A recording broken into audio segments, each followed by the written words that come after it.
Hey everybody, Nick here, and today I got a review for you of this little guy. This is the CRKT Offbeat. First off, I gotta tell you, it's been a long day, and I just barely got it together at the moment, so things may get a little weird here, but I'm doing my best. And next thing, I want to thank my buddy Eric very much. He sent this guy along, donated the channel, and I really do appreciate it. I wouldn't have got a chance to handle this one otherwise, so thank you very much for that, Eric. Next thing, size comparison.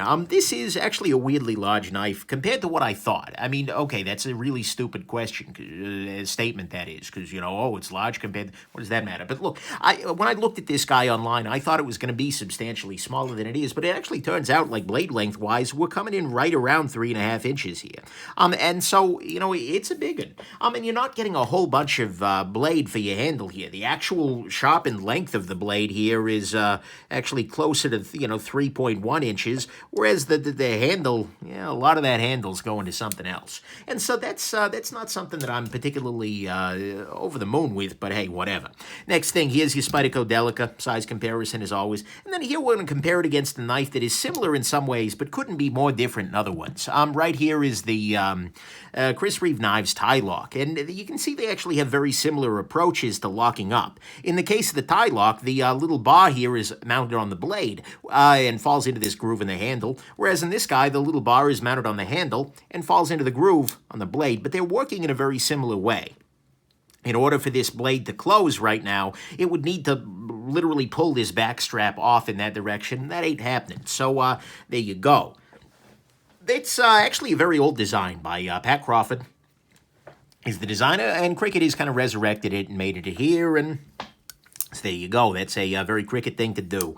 And speaking of very Cricket things to do, unfortunately, there is no disassembly on this guy because there is literally one screw on this guy. Well, okay, there are these guys for the clip, but still. But it is thread locked shut. I could maybe potentially fight it, but I was unable to do this because you have a free spinning T8 here with a bunch of thread lock.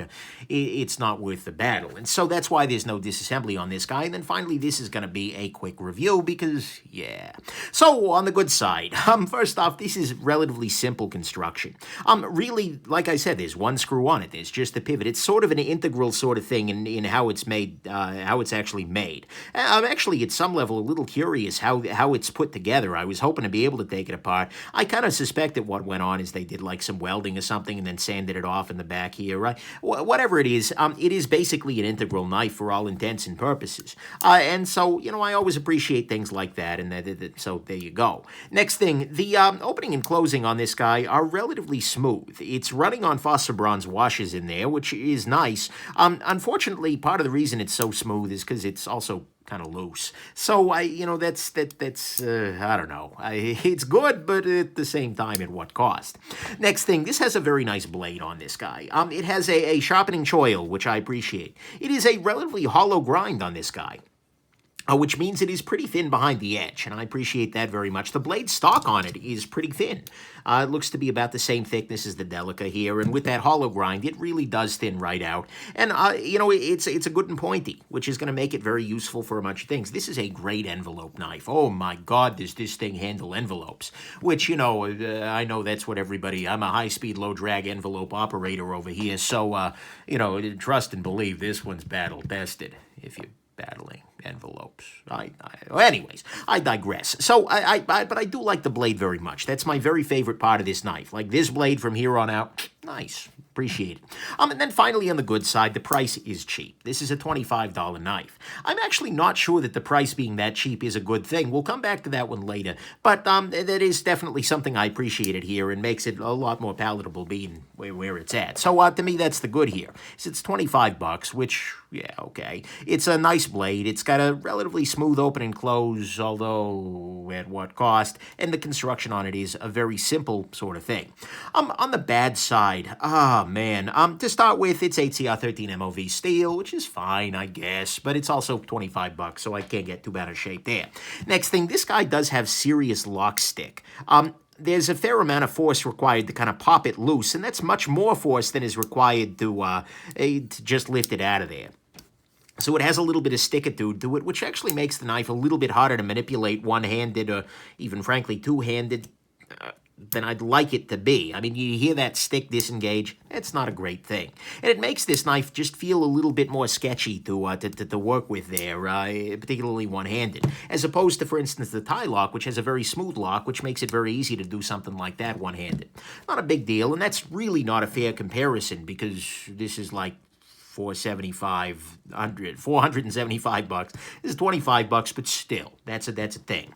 Next thing, this guy is snaggy in every direction. What I mean by that is that this guy not only has a little bit of a pocket pecker thing going on, although kind of on the other, well, no, it's on the right side, I suppose, but it's got this thing, and then it snags on this dimension as well. You know, catching into the pocket, it was kind of choose which adventure you'd like to have. Are you going to snag on the thumb stud today? You can do that. Are you going to snag on the side of this guy with all this knurling? Yeah, you can snag there too. Oh, you could snag right up at the top here, and this one's dangerous because it can bend this lock bar back out of the way, and if that bends, then, well, you got yourself a little bit of a problem there. And just, so on the whole, it felt very, very snaggy. It's just not all that great in that way, and especially given that the clip area is right in the same vicinity as the thumb stud, and the clip ramp isn't all that much higher than the thumb stud itself. Getting this into the pocket is kind of a negotiation. It's like, okay, first you got to get it past this guy, then you got to rotate the thumb stud out of the way, then catch the... I'm probably over-dramatizing this. That's what I do, but it is a great thing. It's snaggy.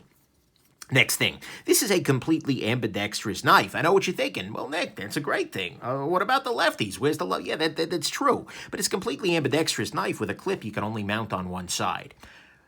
No. Bad, Cricket. Bad. I mean, seriously, this is a true ambi design, yet they've gone ahead and they've made the clip only mountable. They didn't put in the holes on the other side.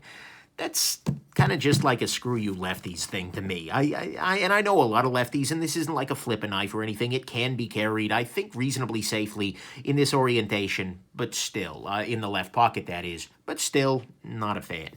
Next thing, this is kind of a, when you're closing this knife, you can get it so that, and I might get better with it over time, but with the lock stick, and the overall discomfort of this damn thing, yeah, there we go. It is not a knife. See, look at what it's doing to my freaking fingers. This is not an... Ow. See, and then it pinches me down here. You little son of a... It is not something you want to go ahead and close one-handed. You can probably pull it off, but it's not something I recommend. In fact, I found myself pretty much universally when carrying this doing this kind of thing, where you grab it and then you kind of use your finger to lever it that way. That same thing works on the tie lock, but like I said, on the tie lock, which again, not a super fair comparison, you can very, very easily one-handed open and close it. So, that's not great. It is also sharp everywhere. And what I mean by that is that, yeah, the blade's sharp. That's nice. But then it's sharp on this surface. The insides of the liners, guess what? They're sharp. The insides of the freaking lock bar, the outsides of the lock bar, these top corners, the knurling here. Every damn part of this knife is reasonably sharp. It's not like, oh my God, gonna cut you open sharp, although some of this actually could well be. But I'm really unimpressed with that. I mean, this is something that could have spent, 10 seconds at a Scotch-Brite wheel, that is. Round this off, round this off, round this off.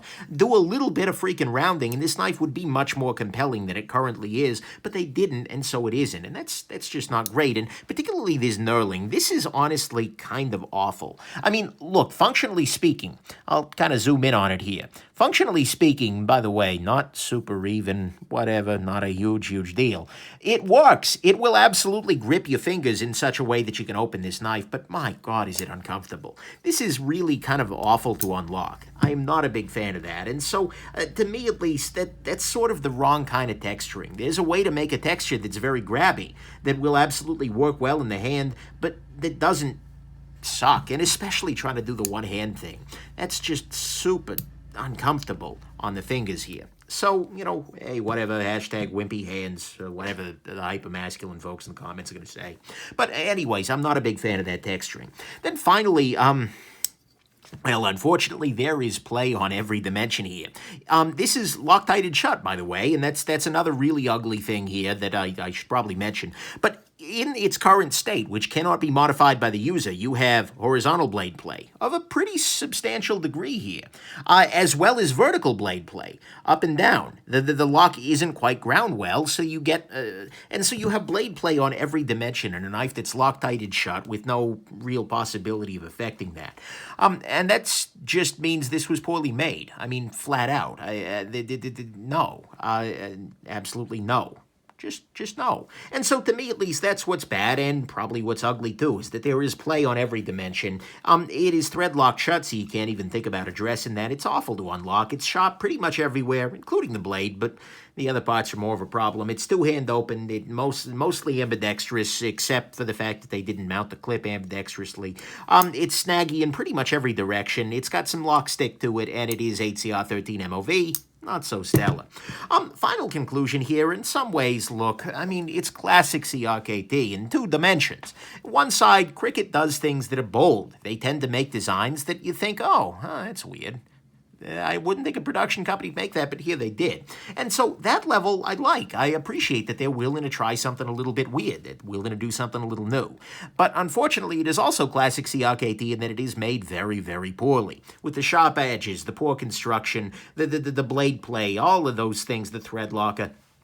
This is a knife that was just desperately undermade. And honestly, it feels like a knife that was crammed into a lower price point than it deserves. Had this knife been made for $35 in such a way that they could do it right, they could make you a knife without the blade play. They could, smooth some of these edges that are really over sharp. They could maybe do a little bit of better of a job of, well, any variety of different things with it. I think this would have been a very compelling little everyday carry option. I mean, the tie lock sort of thing, this is a great little knife.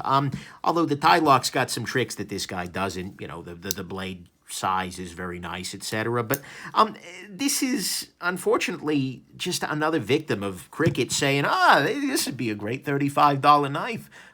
Let's make it for $20. And then you end up with something like this. And so as a result, although it's a design I think is cool, and it's something that I want to see them doing more of in terms of crazy designs, it's not a knife I love. It's a great blade, but it's a handle that's just underdone. And I've had this discussion. We've had this talk before.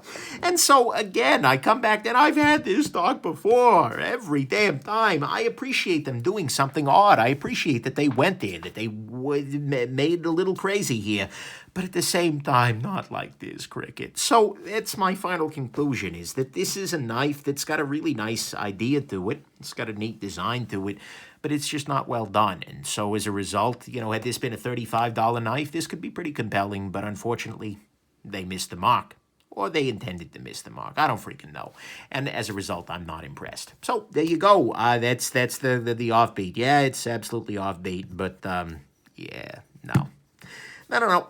Hope this has been interesting to you. Have yourselves an absolutely wonderful rest of your day. Bye now.